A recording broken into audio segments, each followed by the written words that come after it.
ছুটির দিনে দুপুরের মেনুতে বিশেষ আয়োজন হচ্ছে কাতলা মাছের পোস্ত।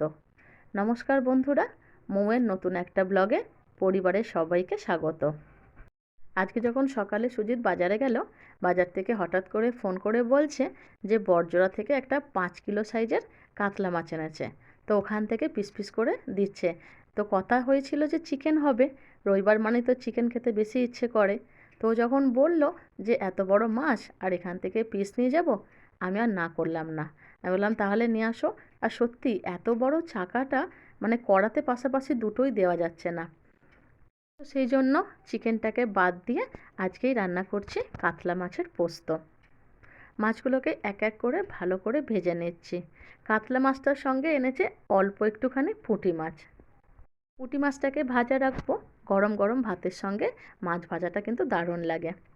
এক পিস তো ভাজা হয়ে গেছে, আর এক পিস দিয়েছে, আর পাশে পুঁটি মাছগুলো ভেজে নিয়েছে। এই যে 3 জনের 3 পিস মাছ ভাজা হয়ে গেছে। আজকে রান্নাটা করতে একটু দেরি হয়ে গেল।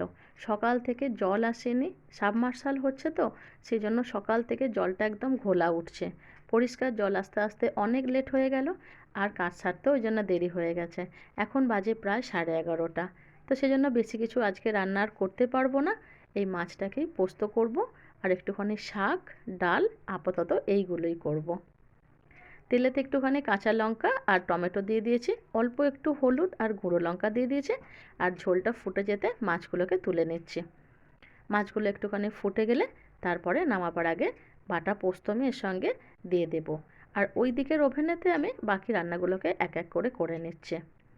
একদিকে যেমন সাবমার্শাল হবে, খুব আনন্দ হচ্ছে, কিন্তু এই 2-1টা দিন এখন এভাবে একটু কষ্টে কাটাতে হবে।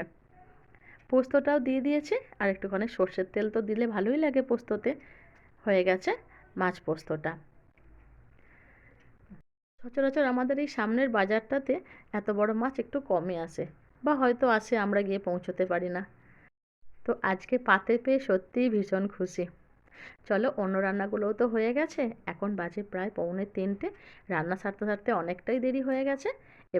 চলো এবারে সবার ভাতটা বেড়ে ফেলি। আজকে কী কী রান্না হয়েছে চলো তোমাদের সঙ্গে একবার শেয়ার করে নিচ্ছি।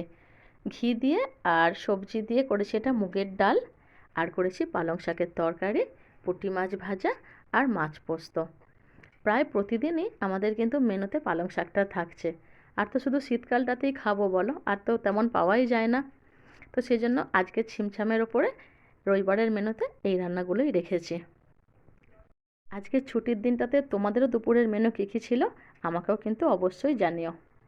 তো বন্ধুরা, আজকের এই ছোট্ট ভিডিওটা আমি এখানেই শেষ করছি। এই ভিডিওটা তোমাদের কেমন লাগলো আমাকে কিন্তু অবশ্যই জানিও। আর যদি ভালো লেগে থাকে তাহলে একটা লাইক করে পাশে থেকো। সবাই ভালো থেকো। দেখা হচ্ছে পরের একটা ব্লগেতে। আর যদি তুমি আমার পেজেতে নতুন হও তাহলে প্লিজ পেজটা ফলো করে দিও। আজকে টাটা।